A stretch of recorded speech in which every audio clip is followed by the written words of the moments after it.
오늘도 귀한 찬양에 감사드립니다. 매번 잘하시는 것 같아요.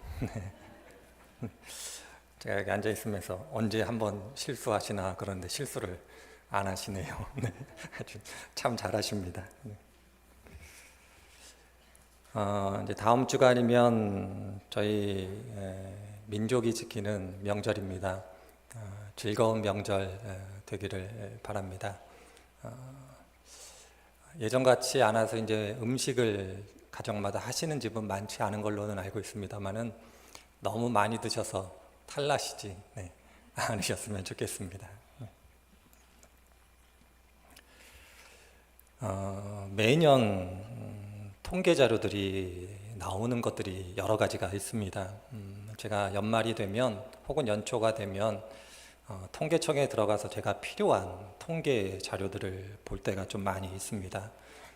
인구 통계도 보고 지역 통계도 보고 그리고 나라와 관련된 어떤 통계들도 보고 하는 자료들이 대단히 좀 중요하기 때문에 제가 많이 봅니다. 그럴 때 한국인들이 가지고 있는 책을 읽는 습관에 대한 자료들도 있습니다. 작년 통계는 아직 나오지 않은 것 같고 가장 최근의 통계는 2023년의 통계입니다. 2023년 자료에 의하면 대한민국 국민 한 사람이 1년간 읽는 책이 3.9권, 그냥 4권이라고 하겠습니다. 1인당 책을 4권 정도 읽는다고 합니다. 그리고 어른 중에 43%가 책을 읽고 57%가 단 한 권도 읽지 않는다고 합니다. 이런 질문이 어떨지 모르겠습니다만은 43%에 해당되시나요? 57%에 해당되시나요? 고개를 숙이시는 거 보니 57%에 해당되시는 분들이 많은 것 같습니다. 통계를 보면 점점 책을 읽는 사람의 숫자는 줄어가고요. 대신 영상을 보는 시간이라든지 그런 것들은 늘어가는 통계를 보게 됩니다. 책을 읽지 않고 영상을 보는 시대가 됐다, 그렇게 이해할 수 있을 겁니다. 그럼에도 불구하고 책을 읽는 것이 갖고 있는 유익함이 많다라는 것을 아실 겁니다. 자녀를 키우는데 자녀에게 책을 읽히지 않고 영상만 보게 하는 부모님들은 없으실 겁니다. 모든 부모님들은 자녀를 키우면서 영상이 아닌 책을 읽도록 그렇게 권면하는 것을 볼 때 영상이 대세이지만 여전히 책 읽는 것이 중요하다는 것은 다 인정하시리라 생각이 들어집니다. 책을 읽게 되면 다양한 유익함이 있습니다. 먼저 생각해 볼 수 있는 것이 지식을 배우게 됩니다. 책을 읽지 않고 지식을 갖는 것은 쉽지 않습니다. 물론 영상을 통해서도 지식을 알 수 있지만 깊고 넓은 지식은 책을 통해서 얻게 됩니다. 또 한 가지는 책을 읽어가면 독해력 혹은 문해력이라고 불리우는 것이 향상이 됩니다. 얼마 전에 저도 깜짝 놀란 어떤 논란이 있었는데 요새 젊은이들이 하루 이틀 사흘 할 때 사흘을 3일이 아니라 4일로 생각한다, 이런 기사를 본 적이 있습니다. 기억하시죠? 사흘이 3일인데 4일로 이해하는 젊은이들. 그리고 그 밑에 댓글이 더 재밌습니다. 왜 사흘로 쓰냐? 3흘로 쓰지. 이런 댓글이 붙었다라는 걸 제가 또 보게 됐습니다. 뭐라고 표현할지 잘 모르겠습니다. 책을 읽지 않는 시대가 갖고 있는 한계다라고 그렇게 이야기해 볼 수 있을 겁니다.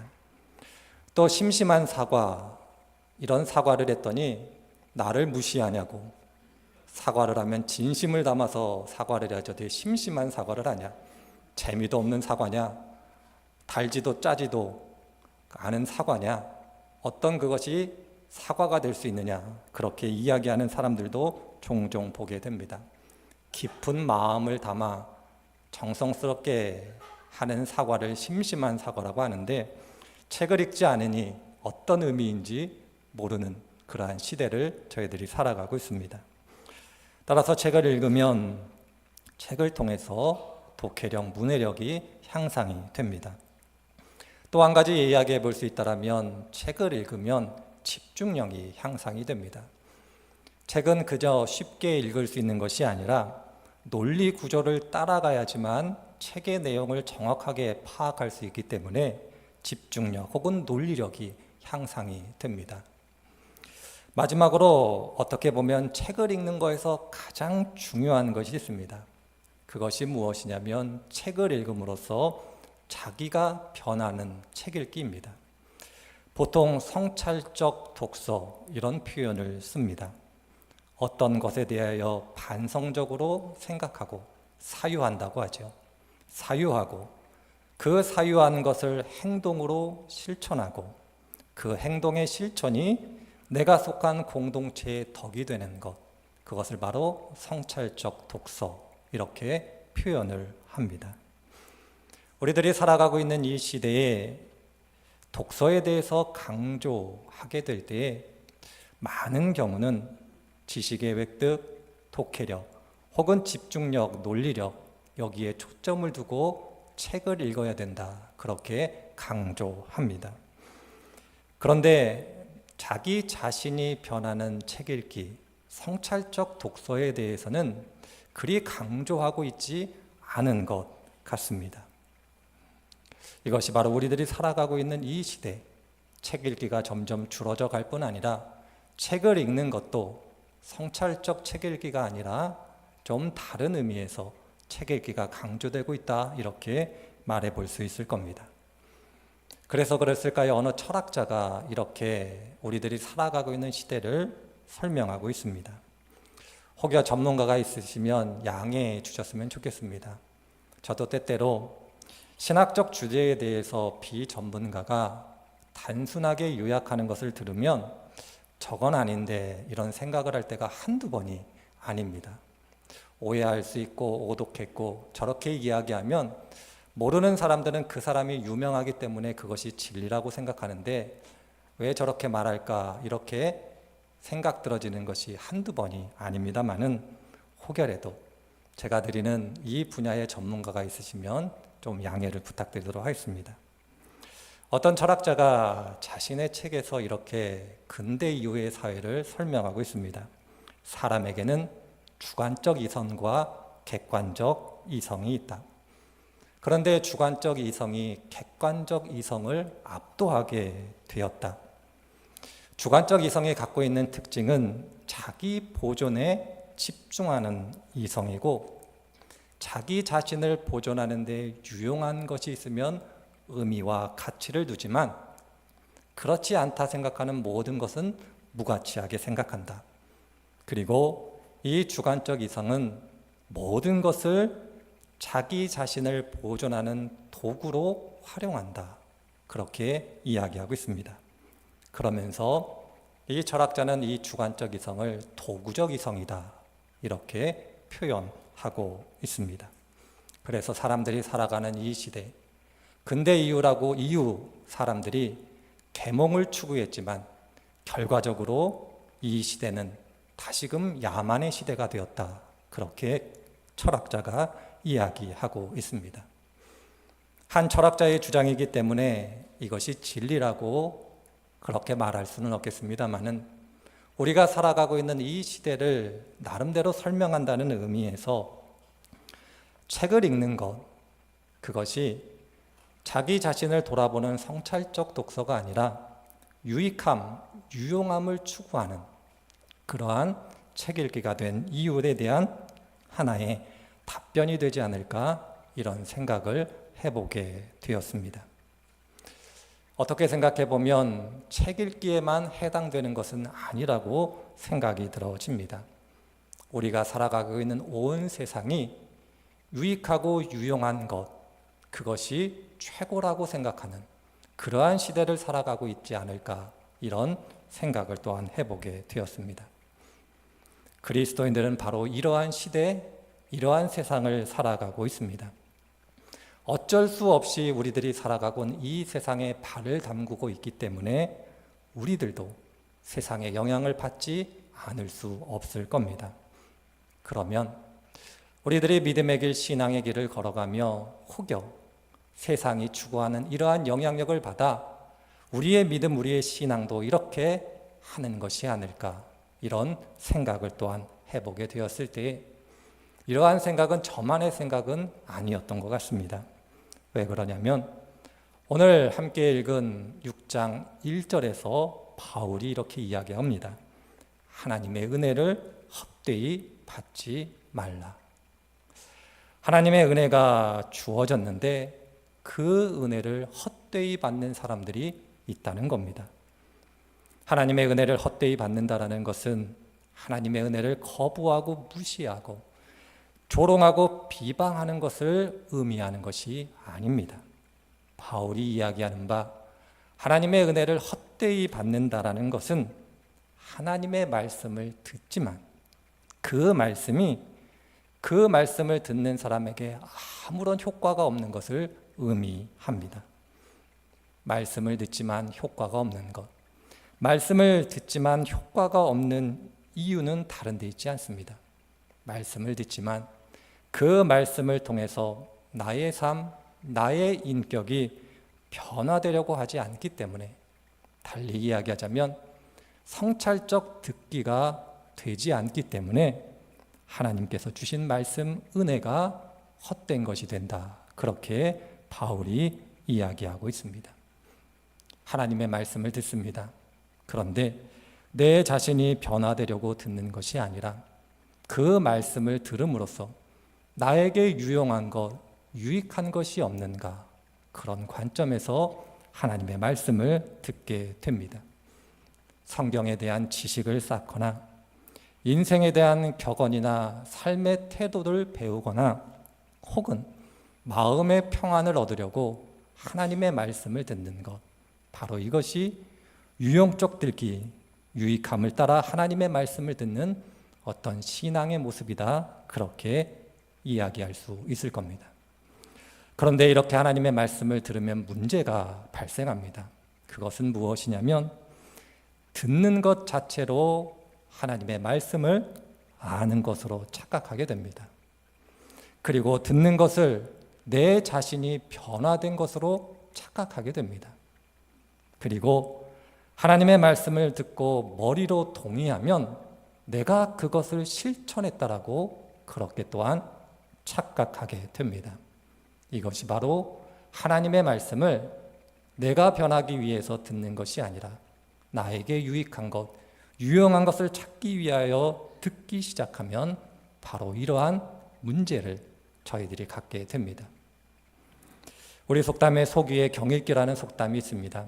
어떻게 보면 차라리 속위에 경을 읽는 것이 낫지, 하나님의 말씀을 이렇게 들어서는 오히려 더 심각한 문제가 발생하게 되는 겁니다. 웨슬리 목사님의 표현대로 이야기하자면 거의 그리스도인에 가깝지만 그리스도인은 아니고, 그래서 스스로 그리스도인이라고 착각하는 상태. 하나님 보실 때에는 그리스도인에 가깝지만 그리스도인이 아닌, 웨슬리 목사님의 표현대로 얘기하자면 거의 그리스도인의 그러한 삶을 살아가고 있는 우리의 모습, 그 한계를 갖게 된다, 그렇게 이야기하고 있습니다. 그래서 바울이 오늘 말씀 속에서 우리들에게 이렇게 권면하는 겁니다. 하나님의 은혜를 헛되이 받지 말라. 그래서 성경이 우리들에게 가르쳐주는 다양한 성경 말씀, 이 말씀을 우리들이 꼭 기억해야 합니다. 누가복음 11장 28절을 보면 이렇게 기록되어져 있습니다. 예수께서는 오히려 하나님의 말씀을 듣고 지키는 사람이 복이 있다고 말씀하셨다. 야고보서 1장 22절에는 여러분은 말씀을 실천하는 사람이 되고 그저 듣기만 하여 스스로 속이는 사람이 되지 마십시오. 로마서 2장 13절에는 하나님 앞에서는 율법을 듣는 사람이 의로운 사람이 아닙니다. 오직 율법을 실천하는 사람이어야 의롭게 될 것이기 때문입니다. 이렇게 우리들에게 권면하고 있습니다. 중요한 것은 거듭거듭 말씀드립니다마는 하나님의 말씀을 듣는 이유는 우리의 삶이 변화되고 우리의 인격이 예수님을 닮기 위하여 하나님의 말씀을 듣는 겁니다. 거룩해지기 위하여, 성화의 길을 걷기 위하여 바로 하나님의 말씀을 듣는다라는 것을 잊지 않아야 할 겁니다. 이 자리에 계신 성도님들 한 분 한 분들이 이러한 그리스도인이라고 저는 생각이 들어집니다. 그러시죠?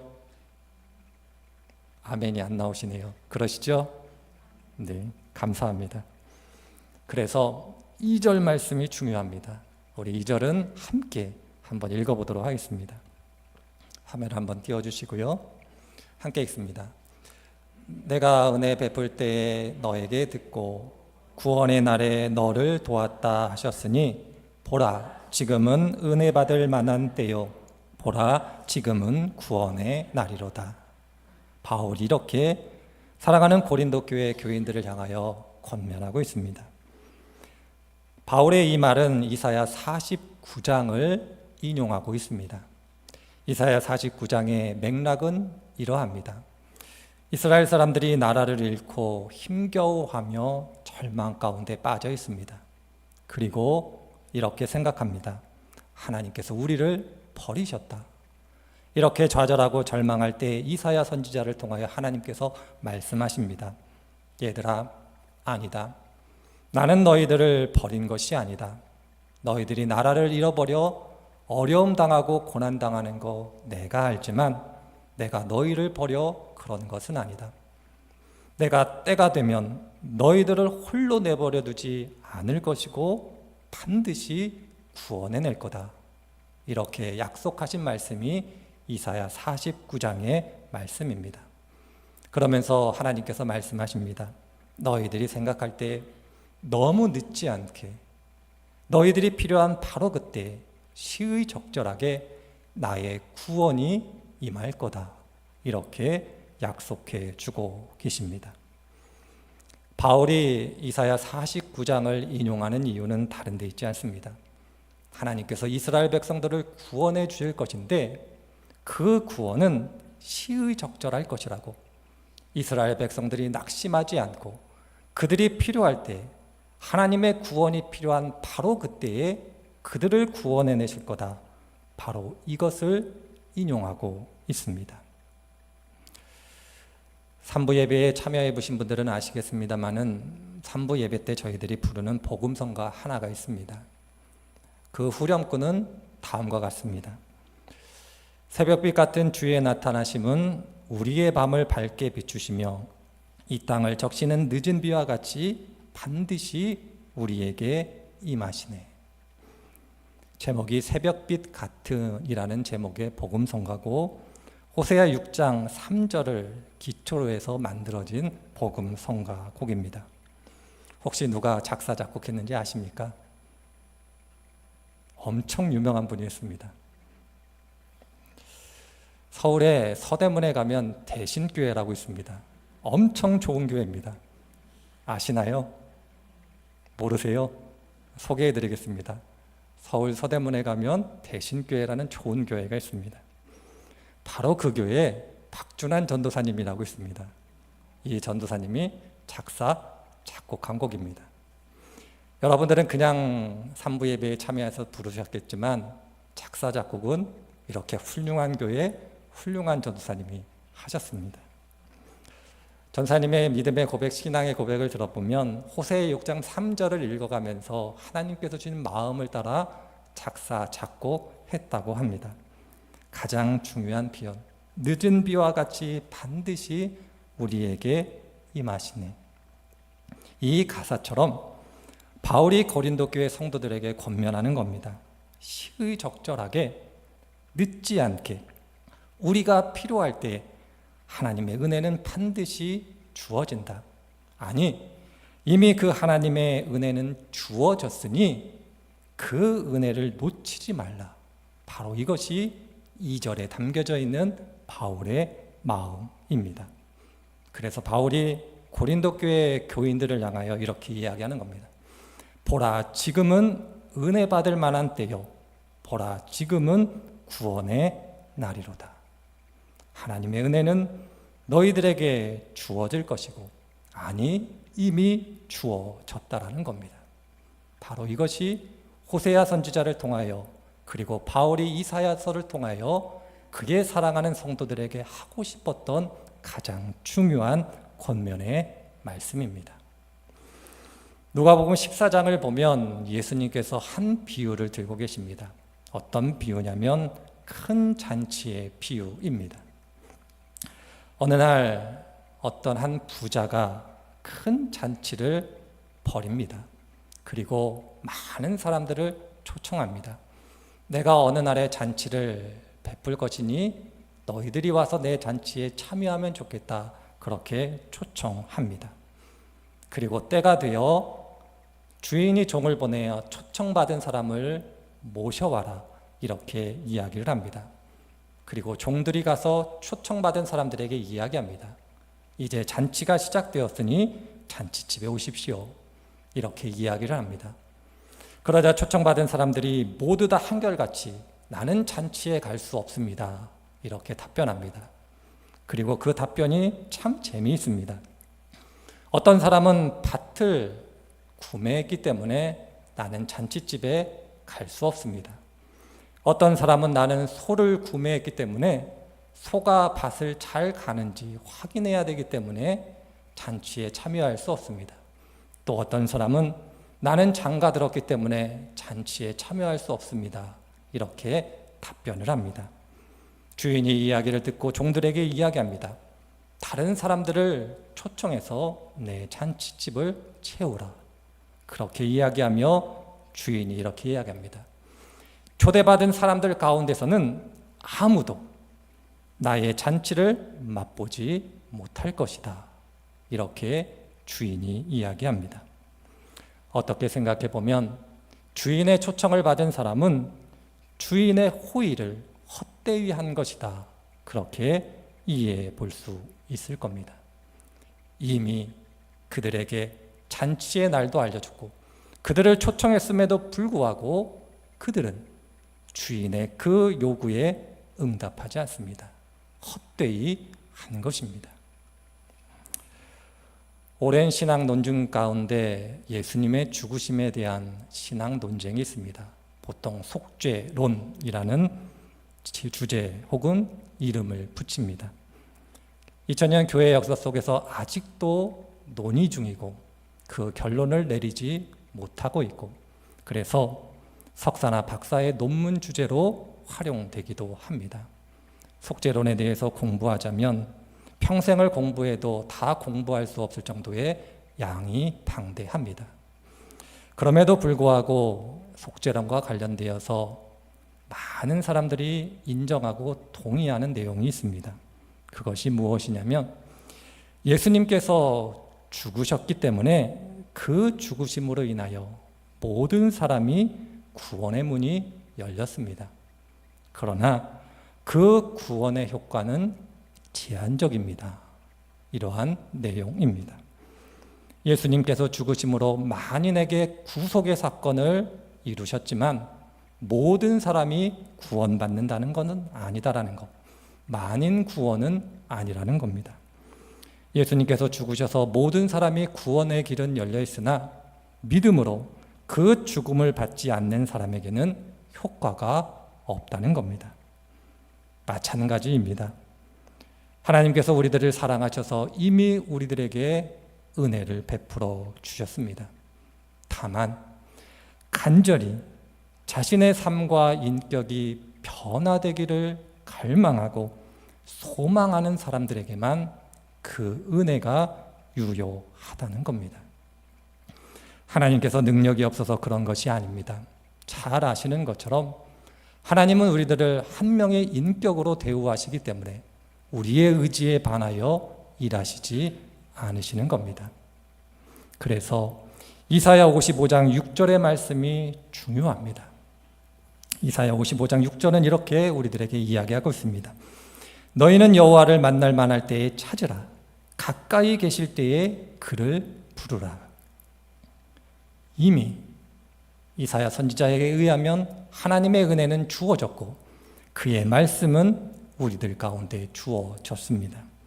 다만 그 말씀에 사로잡히기를 원하는 사람들, 그 말씀이 나를 사로잡음으로 그 말씀이 나를 새롭게 하기를 소망하고 갈망하는 사람들에게, 그 사람들에게 하나님께서 역사하십니다.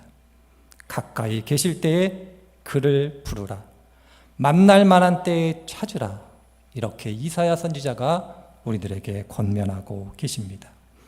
바로 이러할 때에 하나님께서 은혜를 베풀어 주셔서 하나님의 말씀을 나를 바라보는 말씀으로 들리게 하고, 그 가운데 우리 안에 계신 성령 하나님께서 드디어 우리들을 새롭게 바꾸어 가기 시작하십니다. 중요한 것은 내가 하나님의 말씀, 하나님의 은혜에 사로잡혀 내 삶과 인격이 변화되기를 소망하고 갈망하는가, 그 마음이 있는가가 대단히 중요합니다. 이것이 처음과 마지막입니다. 예수님의 표현으로 이야기하자면 알파와 오메가, 바로 이것이 우리들 가운데 있는 이 소망, 이 갈망임을 잊지 않아야 할 것입니다. 그러할 때 이 자리에 계신 우리 성도님들, 나는 하나님의 말씀을 듣기만 하는 사람들입니까? 아니면 들은 말씀을 통해서 내가 새로워지기를 소망하고 갈망하는 그러한 분들이십니까? 분명한 것은 이미 하나님의 은혜는 우리들 가운데 주어졌고, 그 은혜는 우리들과 함께 하십니다. 그러할 때 우리들이 우리의 마음 소망을 다하여 그 말씀, 그 은혜를 헛되이 받지 않기 위하여 우리들의 마음과 정성을 다하여 하나님의 말씀에 귀 기울이고, 그 말씀이 나를 사로잡기 위하여 하나님의 은혜를 구해야 할 것입니다. 이 자리에 계신 성도님들 한 분 한 분들 지금까지도 이 마음, 이 소망 가운데 살아오셨을 겁니다. 어찌 생각해 보면 바울이 하나님의 은혜를 헛되이 하지 말라, 이 말씀이 해당되지 않으실 수도 있을 겁니다. 그러하기 때문에 더더욱 2절에 있는 말씀, 보라, 지금은 은혜 받을 만한 때요, 보라, 지금은 구원의 때라는 이 말씀을 꼭 마음에 새겨두시고 여러분들과 함께 계시는 그 하나님, 그 은혜를 매 순간순간 묵상하고 소망하고 갈망하시는 귀한 성도님들이 되시기를 주님의 이름으로 축원을 드립니다.